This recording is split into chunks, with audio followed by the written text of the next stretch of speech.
السلام عليكم، ازيكم يا حلوين؟ هعمل معاكم النهارده كيك البرتقال بصوص حلوة قوي. كيكه هشه وجميله. هنعملها بكل سهوله في الخلاط، مش محتاجين مضرب خالص. عشان نعمل الكيك محتاجين 4 بيضات عليهم رشه فانيليا، كوبايه ونص سكر، كوبايه زيت، كوبايه عصير برتقال فريش، معلقه تانج، بشر برتقانية، 2 كوبايه ونص دقيق، كيس كيك شيف. هنجيب الخلاط ونحط عليه البيض،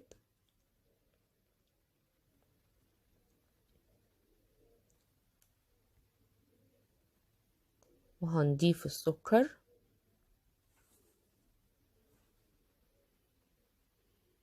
وبرش البرتقال.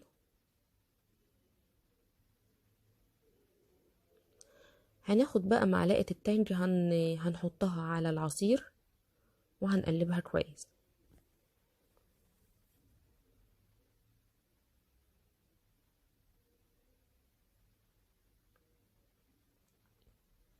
هنضيف العصير في الخلاط وهنضرب المكونات كلها مع بعض. مش هنضرب كتير، هنضرب لحد ما السكر يدوب. هنضيف بقى الزيت،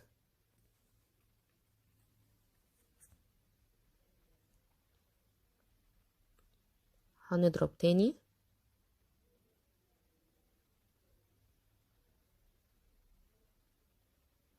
خلاص كفاية كده، تمام.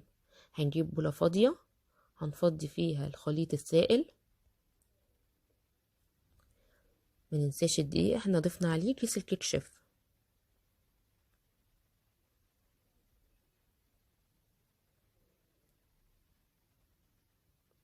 هنبدأ بقى نضيف الدقيق،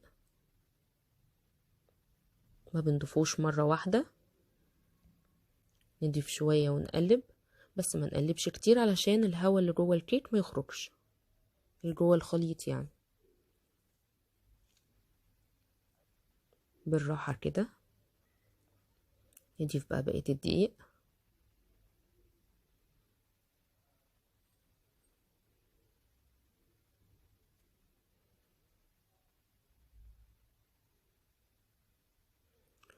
وهنقلب بالراحة.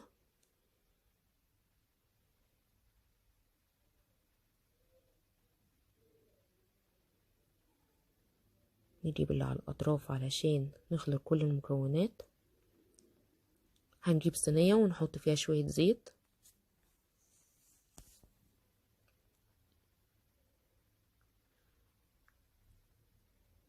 بفرشة هنفرد الزيت اللي في الصينية كويس. ناخد بالنا لازم الصينية تبقى مدهونة كلها زيت، حتى الأطراف بتاعها من فوق، علشان الكيك لما يعلى معانا ما يلزقش.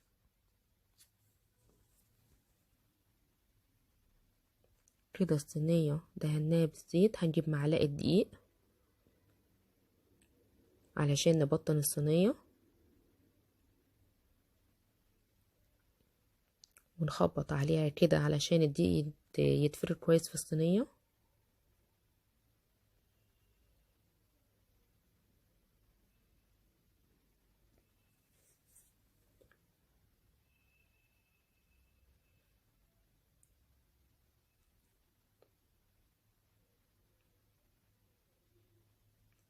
هنرمي بقى بقية الدقيق اللي موجود في الصينية. هنفضي الخليط بالراحة،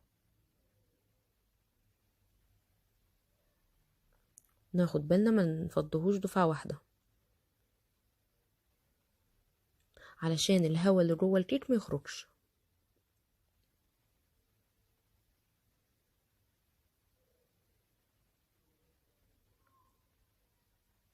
كده تمام.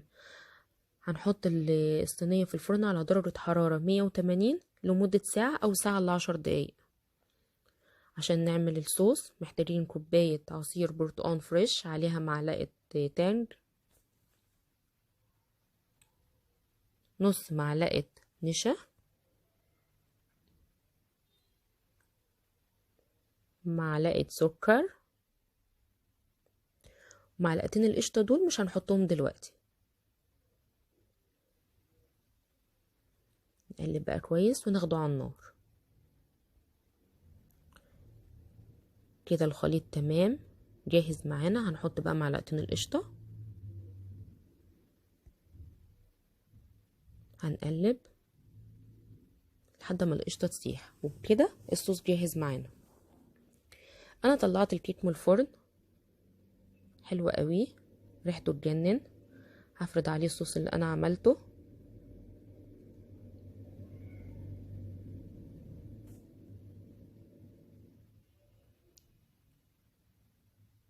بالشكل ده.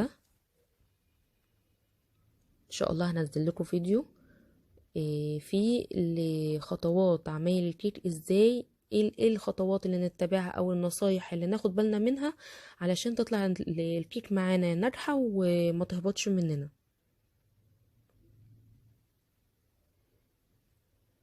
نفرد الصوص كده،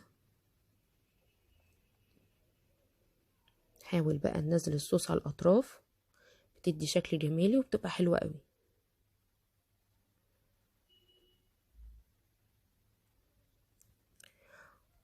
ممكن بقى نزينها باي حاجة احنا عايزينها.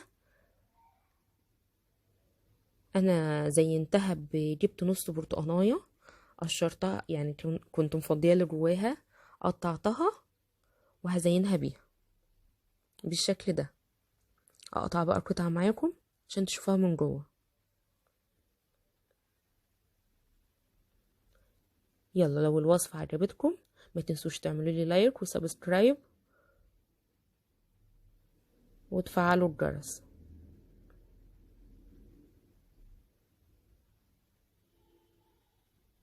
بألف هنا والشفا.